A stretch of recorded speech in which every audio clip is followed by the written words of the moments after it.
Hello and welcome back to the next installment of the series. Now, the last 2 weeks have been very difficult for me. The pressure on me is increasing at the same rate as I sort of recuperate, and I haven't been able to get a full night worth of sleep for quite a while now. Mostly it's just a couple of hours until I'm awake again, unable to shake off all the problems and concerns. You would expect the doctors and other medical personnel to guide and assist you during these hard times, but unfortunately, the opposite is what actually happens. And in the meantime, I completed another MRI and CT, but the hospital here in Germany is giving me a lot of trouble. They are unwilling to talk to me about my condition and the expected lifetime that I've left, and I can't research it for myself properly because they decline or delay to hand out any kind of medical documentation regarding my case. This makes it also impossible for me to get a second opinion on the continuation of my treatment somewhere else without having to pay for or at least undergo all diagnostics once again. The different departments within the hospital are unable to transfer or share information, so the people at the radiotherapy department barely have a clue on who I am and why I need radiation in the first place. They even ask me for more recent MRI images because they only have ancient ones from the start of August. Before I had my surgery at the end of September, new images were taken at this very hospital, but apparently there's absolutely no communication happening. I never received a CD, so I can't help them with this, but they're constantly complaining and asking me to provide them with everything again and again, be it documentations or image data. And every time I come in, there are new sheets to fill out, and the questions there are mostly redundant, as I already provided these infos many times. And as I asked them about medical documentation in English, they just laughed at me, stating that I'm in Germany and everything will be in German, no exceptions. I could have my questionnaires in English if I wanted though. If I would be so good at English, I could surely translate everything myself. Well, in some countries, countries other than maybe global Germany, you need to get an officially approved translation by a translator with special medical qualification. I guess this is hard to believe for the run-of-the-mill personnel in Germany, because some mistakes there could actually lead to the death of a patient, and no one in Japan, for example, wants to take responsibility for stuff like this, so they have elevated requirements of some sort for the rest of the duration that I needed to spend there to complete the radiation preparations. They kept making jokes about this, very uncomfortable for me and very unprofessional of them. I mean, they also treat their colleagues in a similar way, right in front of the patients, being very harsh in general, but this is just not my way of doing things or treating people, totally putting the fact aside that I'm close to actually kicking the bin. The doctors ordered another MRI at a different hospital just 2 weeks ago, and of course I went there to get it done, but these images too somehow got lost on the way. Now they're asking me if I was there at all. I mean, what the fuck? I do remember pretty well that at the other hospital, they also didn't know anything about me and that I needed to provide information on what areas need to get special attention from the MRI, because the only communication that apparently happened between the so-called professionals was about the appointment itself, and that was it. Now I only know how to direct them because I'm constantly doing research on my condition. I received no documents on this whatsoever. I mean, these things might just be some small details, of course, but if you add all this and more to the fact that no one of my doctors has any understanding or at least interest in my situation, there's no way for me to have or build up any kind of trust with them. The radiotherapy that I still need to undergo bears the risk for numerous side effects, a lot of which require medical attention by doctors. My lung and also my neck area will be exposed to radiation despite me having a shoulder upper thorax wall problem of sorts. So there we have it again.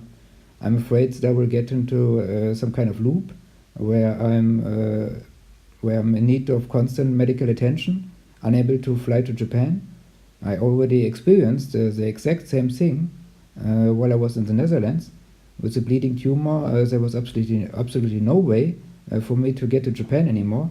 I mean, no airline would have accepted me on board, and the journey with the Trans-Siberian Railroad for like 7 to 9 days, including the 2 days of ferry transfer across the Sea of Japan, was out of the question, without having a doctor equipped with tons of bandages and adrenaline as escort.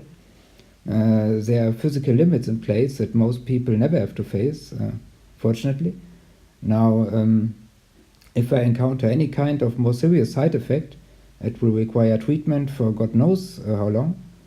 The first case of metastatic disease in the papers that I have access to occurred at 6 months after diagnosis, which mostly also correlates with surgery. This is just some statistic mumbo jumbo, of course, but at the same time, the essence of what medicine is all about. It's just trial and error on a higher level.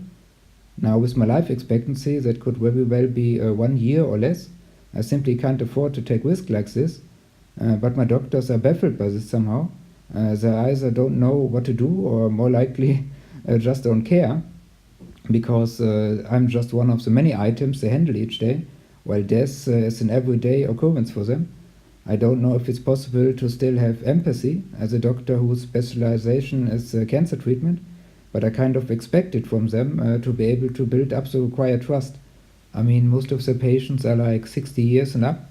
These patients probably don't feel the need to kind of move to another country with the intent of trying to catch up on a whole life worth of experiences in just 1 year at best. I mean, no surprise, since all these people are coming in for the treatments with their family. They have kids and grandchildren, and while I have no family left, the doctors seem to be completely unable to adjust to this somewhat unusual situation. And now there's another thing that I want to talk about here. It's the overall situation in Germany in regard to resistant bacteria. It's not looking good overall, but naturally the places where there are the most problems are hospitals and nursing homes. During the 4 years where I was the caregiver for my mom, I already had a lot of trouble to keep us free from these buggers. My mom required yet another surgery back then, and I suffered from various health issues all my life. So both of us couldn't be categorized as so-called healthy individuals to whom these bacteria pose just a limited risk.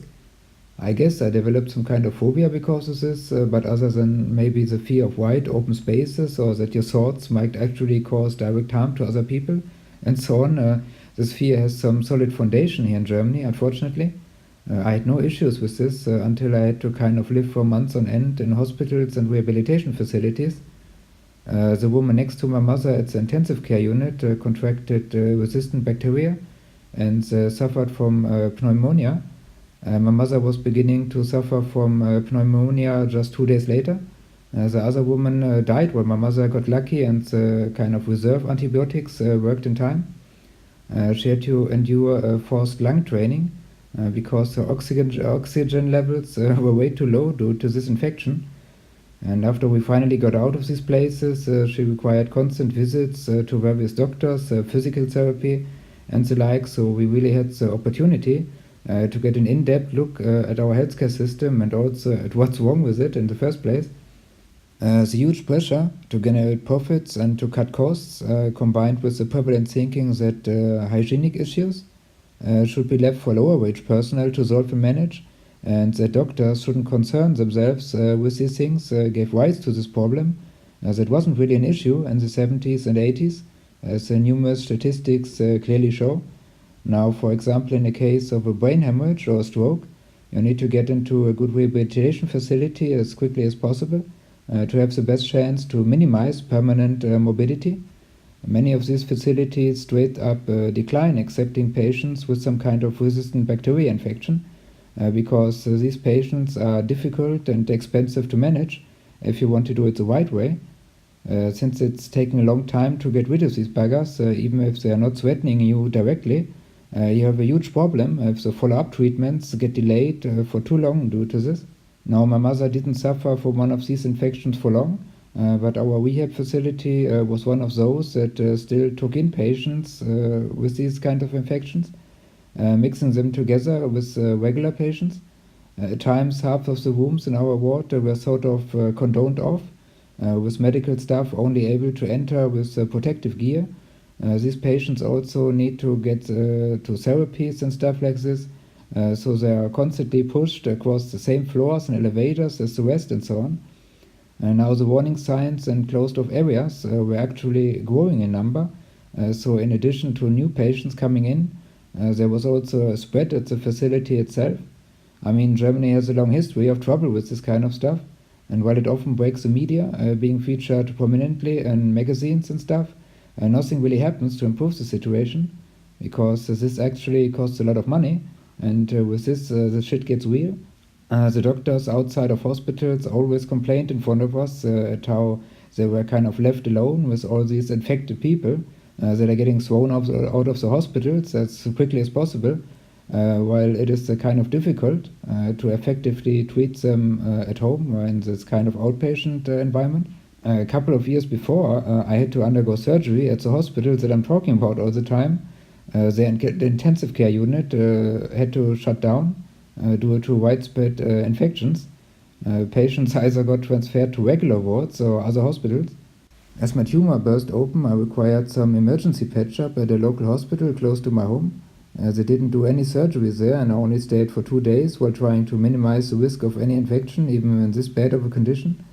And when I finally arrived in the Netherlands, people in the hospitals only approached us with complete protective gear, as it's a regulation in the Netherlands and also in Norway, by the way, that if someone has been in a German hospital for 2 days, these patients need to get quarantined and handled appropriately.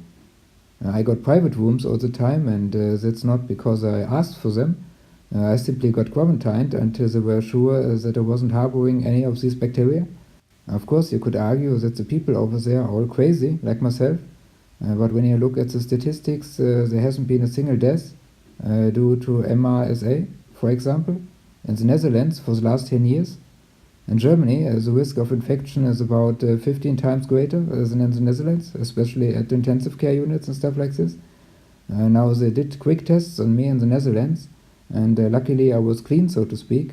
With the huge surgery ahead of me, I would have gotten into a lot of trouble with such an infection actually present. Hygiene is taken a lot more seriously over there. They got way more staff, and this is true across all wage levels and professions. This quarantine stuff was a thing that occurred to me everywhere I went, because they wanted to be 100% sure. They got the issue under control, and they wanted to stay that way. Germany could actually learn a lot from this. Now, I was forced back to Germany to continue treatment here because my health insurance cancelled all support for me in the Netherlands. While I'm of course supportive of this, I couldn't help but to be very amused when at the German hospital they checked me for resistant bacteria as they took me in. I was coming directly from the Netherlands, and it was hilarious to think that I could actually be a threat within a German hospital with this in mind. Too bad they never do these tests on discharge, though. That would be very interesting. And when I finally became an inpatient there, my ward was having a 50% quota of sorts of rooms equipped with warning signs due to infections, protective gear required, and so on. I mean, you know the drill. Now I overheard a lot of talk among the non-medical staff that kind of concerned me, as there was a lot of confusion going on how to handle these rooms and patients. Medical staff going through these rooms without any gear due to time constraints and stuff like this. Again, I tried my best not to take any unnecessary risks. I never touched a door or went out of my room on my own accord during these 2 weeks. Due to the impairment of my right arm, I couldn't do any hand washing anymore, so I had to rely on my own disinfection tools that I had to bring from home. Again, I was successful at avoiding contracting something, but it's rubbing me down a lot. The pure thought of me having to go to this very hospital every workday for 6 to 7 weeks is extremely disheartening. In addition, I need to lie down on the table without any clothes on my upper body to receive the radiation treatment. But in turn, I won't be able to shower or take a bath with any kind of soaps, let alone disinfection accessories. This is due to the radiation therapy, of course. Not that I could actually do this in the first place, since I don't have any means of washing the towels, and that I would need to dry off after taking a shower or bath, since we haven't had a washing machine for years now, and the huge towels won't be able to dry timely in wintertime if you wash them manually. We aren't close to the Arctic Circle either, where you can kind of freeze dry your stuff by just putting it outside. Now I would need to rely and have trust in the medical and technical staff at the hospital to take care of everything well enough so that I could simply rely on them, accepting my fate of lacking personal hygiene for at least a couple of weeks. But with the situation in Germany and all the things that went wrong, not just recently, but also in the past, it's impossible for me to develop this kind of trust. You see, in the Netherlands or in Japan, I have trust in the healthcare system in general, and at least regarding the former, I was able to experience the difference myself not too long ago. In Germany, the system is in a bad state, so I need to have trust on an individual level. But this is also impossible too, because the staff is unfriendly, unprofessional, and lacking in numbers. Now, with all this in mind, you can probably guess that I'm not planning to have any kind of surgery ever again, because I'm really fed up with it. So resistant bacteria shouldn't be a problem for me anymore, right? Well, that's right and wrong at the same time. While due to my short life expectancy, I don't have to confine myself to my apartment anymore, as there's nothing left for me to lose. I'm afraid of endangering other people in case I contract something here in Germany, and the chances for this to actually happen increase by a huge margin if I should start that radiation treatment here. You know that I want to get to Japan and finally start living so that I can catch up on life. But in case of an infection, I would need to lock myself up again in Japan to protect the people around me, or even worse, cancel all plans on getting over there in the first place. Well, at least until I manage to get rid of these bacteria. This process could take quite a lot of time, and we are talking about 6 months or more. And there are cases out there where it's in fact impossible to get these buggers out of your body, translating into an indefinite amount of time required, time that I don't have. And let's not talk about the costs of the actual treatment, as I'm pretty sure that I will be treated with the cheapest options first in Germany, and in Japan I would have to pay for everything by myself, as if the hospital would take responsibility and at least dish out the money needed for failing at the job. Of course not. Now, I do know that in Japan they have their own fair share of resistant stuff, but for me it's a different thing bringing something over from Germany.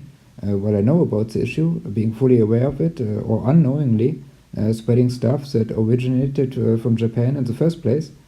This is part of the actual everyday risk of living there. Contracting stuff from Germany is not. In Japan, people are actually wearing masks in public quite often. Some of these folks might be some kind of phobics, but most of them actually try to protect other people from their flu and so on. This is more or less the exact same way that I'm thinking. I don't want to cause any harm, and I hope I won't have to decide on canning my plants altogether, waiting for my death in my German apartment, or being a threat for at least some portion of the Japanese populace. So in conclusion, I don't think that I will be able to accept any further treatment in Germany. The healthcare system is one down, and unfortunately I haven't met a doctor, or better yet a team of doctors, who knows this and maybe offer to take responsibility, providing me the reassurance that I need. Something like, even when things go wrong, they will gather money or even escort me personally to Japan so that I will at least be able to reach this minimal goal of mine, no matter what happens. That they will kind of jump in, help to make it happen to the best of their abilities. And compared to my mother and me, the abilities are actually enormous. I think that my overall case is very rare still, so they don't actually risk repeating this with every patient from now on. Maybe I'm still searching for some kind of replacement for my father when I've acted like one. Regarding to the doctors, while they are fully aware of my difficulties accepting their treatment, they do absolutely nothing to assist me getting on the right track wherever it may lead to. Well, overall, I never had any kind of help in my life up to now, aside from my mother, not even from my family. I always did what was expected from me, and over time I gathered a lot of diseases that ruined my life, and I nearly died to the most recent one just a short time ago. I think that these ever-increasing numbers and lethality of my diseases must have something to do with the life of mine. I'm a person who directs all negative feelings and emotion inwards, while others go around beating random people up. I sort of beat up myself by trying to contain all the poison that gets created through my harsh living conditions on all levels imaginable within me. Even if the doctors manage to push this particular cancer back, there will be another disease taking its place. I almost feel like my body is desperately looking for a way to stop the suffering by simply ceasing to exist. Now, with the ongoing negative experiences, I have to try very hard to keep my mind from following suit. Change, of course, is long overdue, but the doctors just look at this one tumor, nothing else. I just have to say that I'm no mechanical device without any mind or soul that needs to be repaired.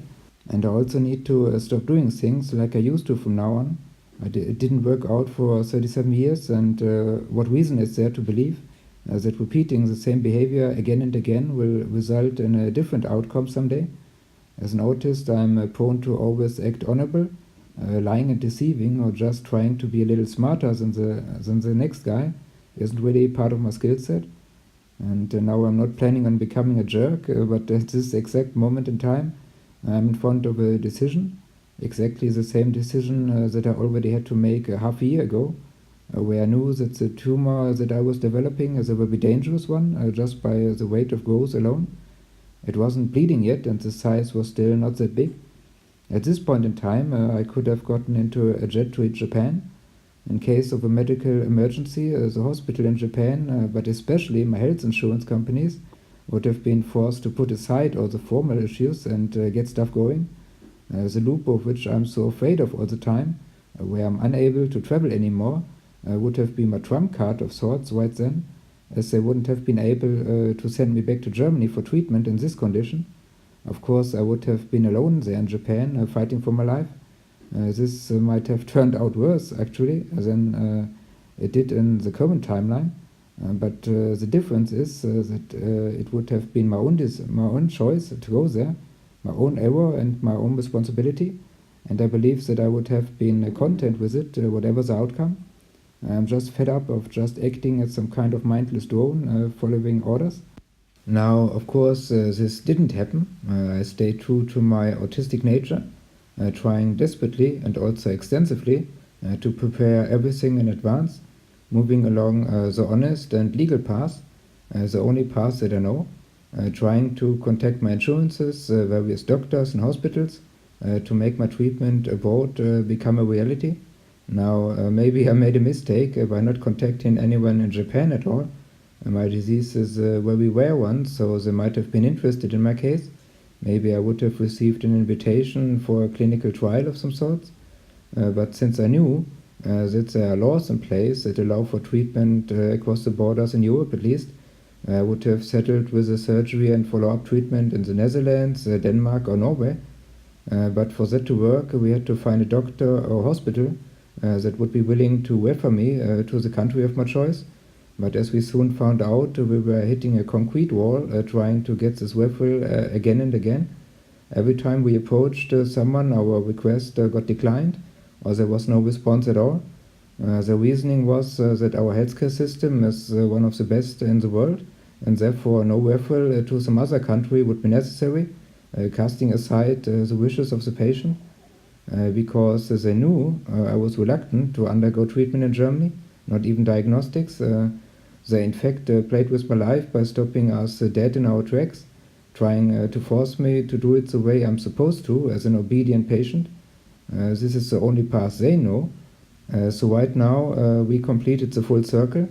Once again, I'm about to decide if I try to get official support from a radiation therapy in Japan, where the doctors in Germany are still trying to force me to do everything the way they want to. I'm free to die otherwise.